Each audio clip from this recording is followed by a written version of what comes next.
Welcome to Toni Unleashed, the podcast where we unleash the truth about all things pets. Our research and anecdotal evidence matched with pet expert interviews will help you help your pet thrive. We are here to answer questions, divulge information, and spread awareness about what's really going on in the world of pets. I am your co-host, Emily Taylor, pet nutrition enthusiast. And I'm Toni Shalasky, owner of Healthy Pet Products with 3 locations in the Pittsburgh, Pennsylvania area, and recently expanded to Port Charlotte, Florida. Welcome to the show. Hi, and welcome back to another episode of Toni Unleashed, the podcast. At Healthy Pet Products, an independent pet retailer in Pittsburgh, Pennsylvania, and Florida, we hear many customers asking for help finding a harness to prevent their dog from pulling so hard. Like every day we hear it. And that short answer is that we carry a lot of harnesses that might prevent your shoulder from hurting so badly from your dog pulling. The long answer is contained in this podcast, so please continue listening because we are talking to Tena Parker, owner and trainer of Success Just Clicks. She's a nationally certified dog behavior consultant with IAABC, a nationally certified professional dog trainer, and a certified trick dog instructor with DMWYD, a certified AKC Canine Good Citizen and Star Puppy Evaluator, and is a tester and observer for Alliance of Therapy Dogs. Tena will talk with us today about ways to work with your dog to prevent pulling, various gear and tools that you can buy that will complement this structured approach. Tena, thanks so much for being on the show with us today. We are very excited to have you and look forward to bringing you on the show again. Thanks for having me. I'm super excited to be here today. Tena, I know you've been a customer for many, many years. How did you come across Healthy Pet Products? Do you remember? Yeah. So, I went to Healthy Pet Products before it was your Healthy Pet Products. Oh, you're an old, I call those customers my old customers. You don't look old so enough to have been before Healthy Pet Products. So when it was in the little teeny tiny room next to the former Tasty Freeze, I'd stopped in just a couple times. Every now and again, I stopped in for something or other. So I wasn't like a major customer there, but I knew about it from before you took over. But I don't think it overlapped. I worked at the Tasty Freeze there for years, but I don't think it was the same time. It may have been the same time frame a little bit. But yeah, so that's how I was there. I was there even before you, Toni. Wow, that's amazing. Well, I know you are a wealth of knowledge because I have personally used you with my dogs. So I'm excited to share the information that you have because you're always my go-to. Well, thanks. How are the boys, Mr. DeSoto? D is at my feet. He fared the storms well. Good for him. Yay. Tena, welcome to the show. This is a much anticipated topic that many pet owners have struggled with or continue to struggle with. I personally don't know a dog owner out there that hasn't dealt with pulling. And honestly, when I'm talking to a customer and fitting them for a dog harness, I really do struggle with the conversation that it requires a lot of work and training to stop pulling, and it's not just a one-stop shop. And I struggle with that because so many people want it to be a one-stop shop, and I don't want to lose their trust as a customer without getting it's a fine line between getting into a really heavy conversation and like pushing them away and or just fitting them for a harness and saying best of luck to you. So I'm really excited personally for this episode as well. And I think for anyone who works at Healthy Pet Products or any other pet independent retailer, this can be a really great tool for you to help you talk to customers about pulling, because that is something that I'm sure every single pet store hears. And I personally struggle with pulling. My dog's like 14 pounds, so it doesn't hurt my shoulder. So I haven't tried that hard, to be honest. So I am going to get a lot of great feedback from this episode. I know it. So Tena, just real quick, before we dive into the heavy behavioral training issues that we're going to talk about, tell us about your experiences as a trainer, how you started Success Just Clicks, and any dogs that you may be currently working with on pulling. Sure. So, I mean, we've been in business in Pittsburgh for 12 years this month, which is really insane to think about. Yeah. No, it's crazy. Congratulations. Well, thanks. We've expanded in the last couple of years that I have a couple certified professional dog trainers on staff that teach bunches of group classes from basic manners to dog sports to behavioral issues and advanced manners. So we kind of cover the whole spectrum with group classes. We do a lot of work with private training for behavior issues and dogs that have big feelings or a little bit spicy. But leash walking is one of the problems that exists everywhere. I think a lot of people struggle because leash pulling isn't always about leash pulling. Sometimes leash pulling is they're so stressy pants that they're pulling because they're stressed, they're nervous. Dogs can be stressed out and nervous, and that's why they're pulling. So people are trying to work with their dog with pulling, and the dog is just panicking, and they can't possibly learn when they're super panicky. So for some dogs, are they too stressed out? For some dogs, they're just really excited about everything else, and they don't realize they have a human at the other end of the leash. And some dogs just move more quickly. So finding out kind of why the pulling is happening is useful, at least from my perspective. From you guys, a little bit different. But if they're super nervous, Nelly, I get a lot of dogs that are really bad pullers, and it's because they're anxious and nervous outside. And fixing that part first makes everything else a lot easier. So, Tina, do you have a go-to harness or collar and leash system that you recommend? So there are a couple of them. I kind of base it on fit. All of them that are available that have a front attachment, they are all similarly effective, but it changes on how well it fits the dog. So the Freedom Front Hook harness is one that I've used a bunch. I use the Roughwear Front Range and the Slackline a lot. I've used the Blue 9 balance harness on occasion. I pull that one out. And Pet Safe 3-in-1 is another harness, very similar to the balance harness. And I flip-flop between the two of them depending on the dog and where the front attachment ring sits. But any of the harnesses that I mentioned that have a ring on the front of the chest, not just on the back by their shoulder blades, can help reduce some of that pulling power. It doesn't teach them not to pull, but they just can't put quite as much force behind it to drag you around. So those are ones that I use a lot of in addition to the training. And I occasionally will reach for a head halter or a halty or a gentle leader, really infrequently, but occasionally I have dogs that it's just a power differential, that small human, really large dog dragging them around. And I don't use them all that often because I do take 2 to 3 weeks to get them used to wearing it. And that's a process. So, training, harnesses, everything. Your name is Success Just Clicks. Does that mean that you clicker train? Yeah, so I use marker training. Okay. So clickers are one of the tools that I use sometimes, but it is not exclusive. But they all fall under marker training. So I use a designated signal or signals that tell the dog, that's correct, I'm going to pay you for that. And so they are very clear on what earns them reinforcers and what earns them rewards along the way, which makes it a lot easier for them to do the right thing. So if I ask my dog to sit and I just give them a cookie, they backed up 3 steps, they cocked their head, they put their butt on the floor, they wag their tail, they lift a front foot, and then I give them a cookie. They're not sure what one of those things got them the reward.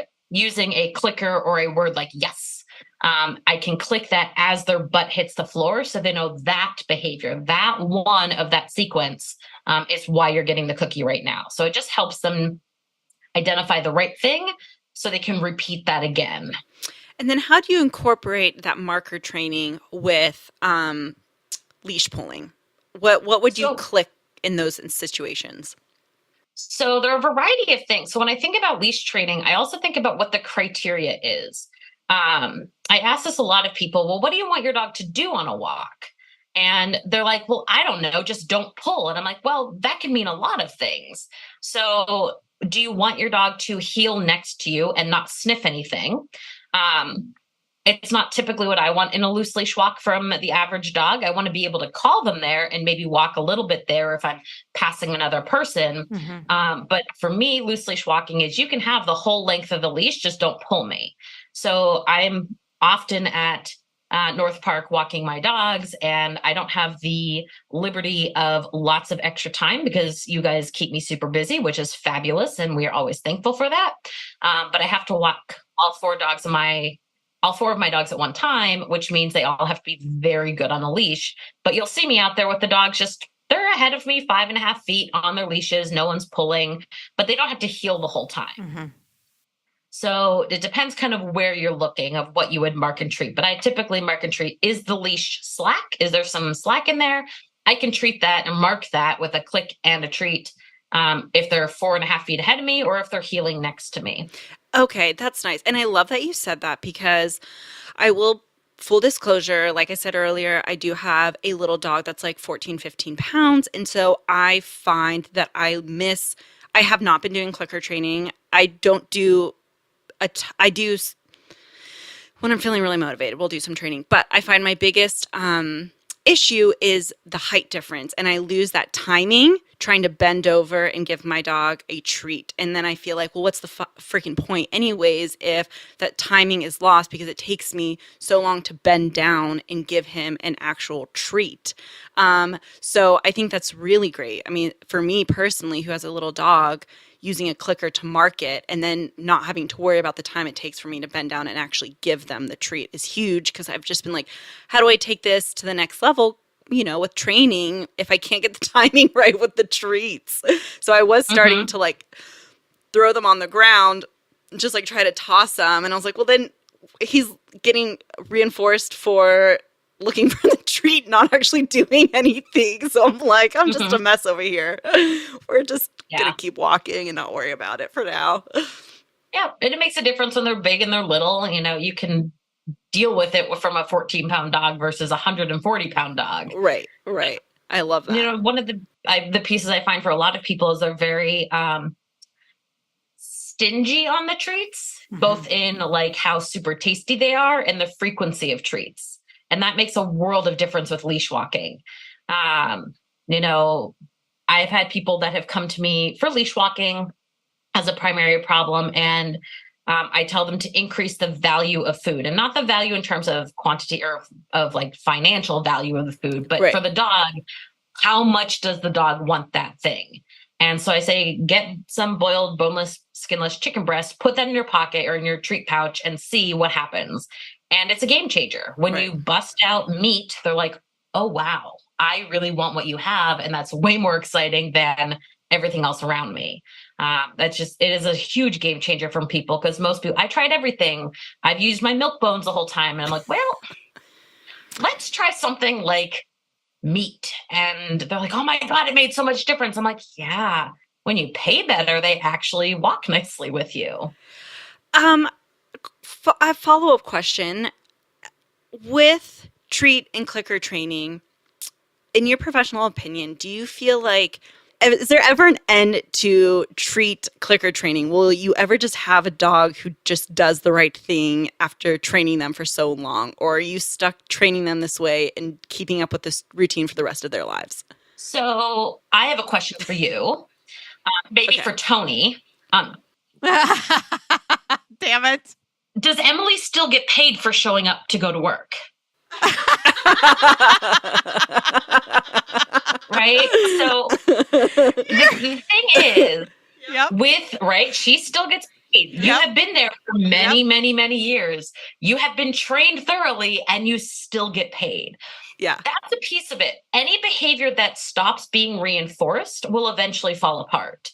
So the frequency of treats is high at the beginning to build in, this is what I want you to do, and it's worth your while.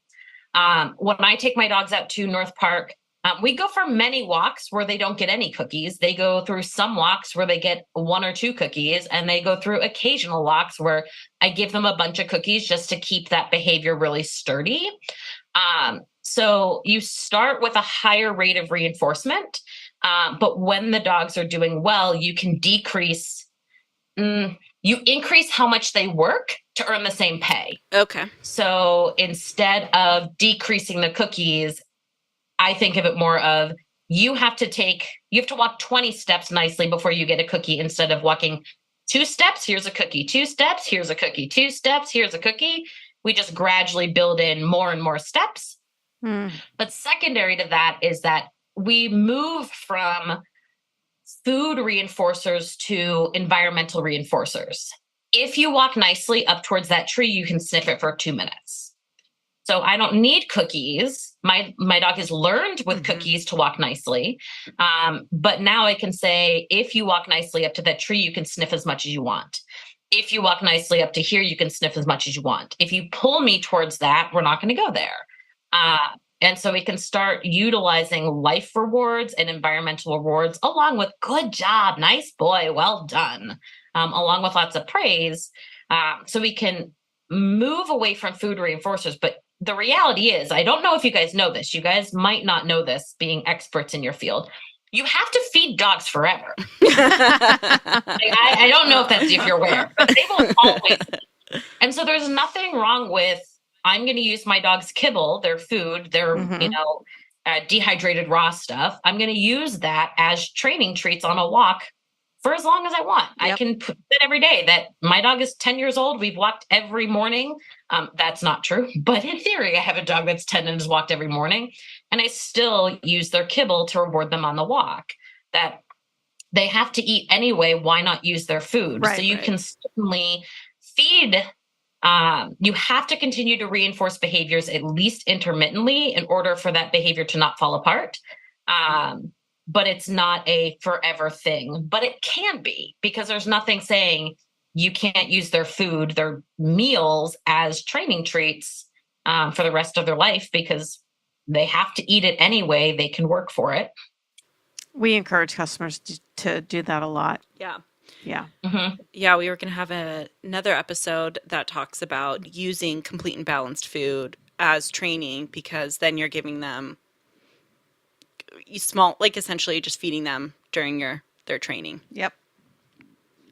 Yeah, and there's so many really good, like Vital Essentials and Stella and Chewy stuff that it's super. I mean, it is medium high to low high value food for a lot of dogs. That it works really well as treats, but it's still a balanced food, and you can either just account with your calories from their actual meal that day, or that is their meal and they worked for it. You're good to go. Yeah. So Tina, do you have any different advice when you're working with a puppy and a new client with a puppy and preventing pulling right out of the gate, or is it just the standard of what you just basically reviewed? With puppies, you have the opportunity to lay down the foundation that pulling doesn't work. So when I'm walking with my puppies, I pretty much don't take my puppy for a walks just for exercise to get it done, but I have the benefit of having a yard to avoid that.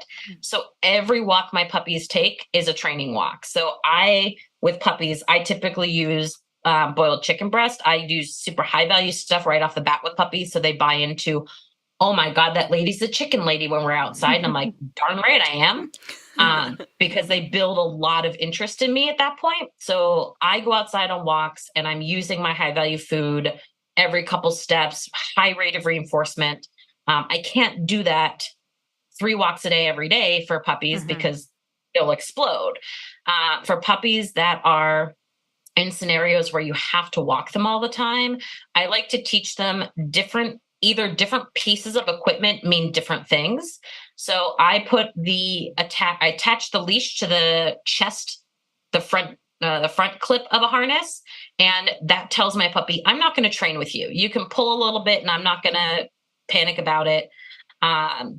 But if I clip you to the back hook of that harness, we're working, and I'm going to feed you lots, and we're going to focus.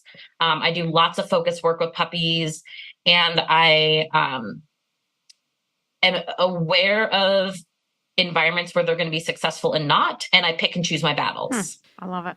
Yeah, I think that's fair. I've never had a puppy, so ever? No comment. No, I refuse. Puppies are the best. I love puppies. I haven't had a puppy since I was 15. I've never had a puppy.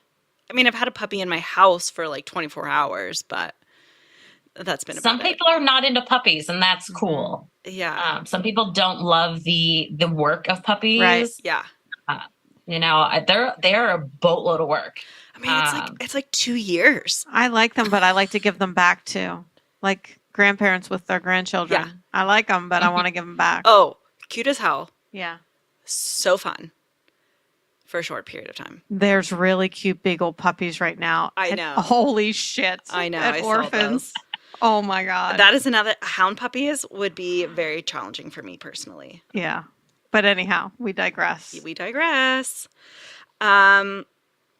Okay, how important, though, is it for dogs' mental, physical, and emotional well-being for them to be walked and on walks, or at least exposed to the outdoors? So this is a tricky spot. Dogs need to be out in the world for enrichment and for socialization and for experiences. Absolutely. I think the neighborhood walk is often highly overrated. I don't know the last time I walked in my neighborhood. There are people where that's the only option they have. And I say, great, get your dog out, and that's not a big deal. But I think we can do way more for our dogs from an enrichment perspective by going on interesting walks. So whether that's a walk in the woods or a walk in new places. And I tend to be a huge advocate for giving dogs opportunity to sniff and explore on their walks. So I don't do walks where I'm heeling unless I'm in a spot where, like, hey, we're walking downtown, you need to get into heel and walk nicely because I can't have you zigging and zagging all over the place.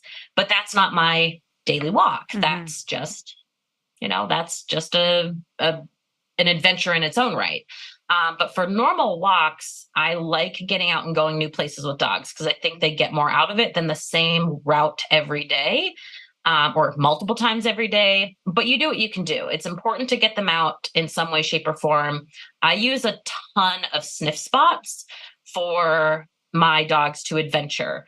If you haven't heard of them, we can talk about them later at some point. But they're super fabulous opportunities for unique off-leash or on-leash adventures for dogs. But neighborhood walks are, if you have to, it is what it is.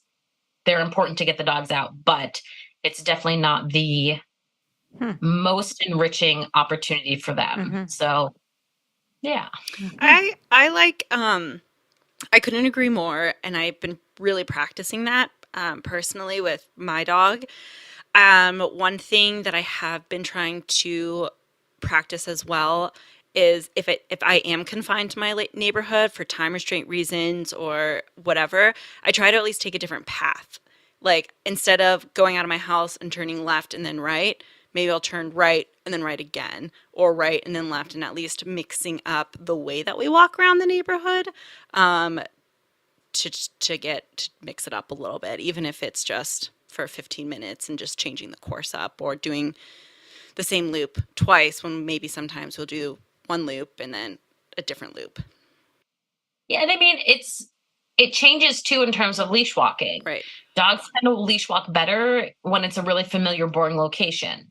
So if you're really trying to get them to heel and like walk right next to you and not just don't pull, you might want to do that familiar walk all the time because they're just, all right, I've smelled that 1,200 times. I don't actually care anymore. Right. But in terms of enrichment and really tiring the dogs out, letting them sniff, letting them explore is more useful. And to do that, many dogs prefer novel environments versus the same thing every day. Yeah. We just need to know websites, social media handles, anything else you want us to know.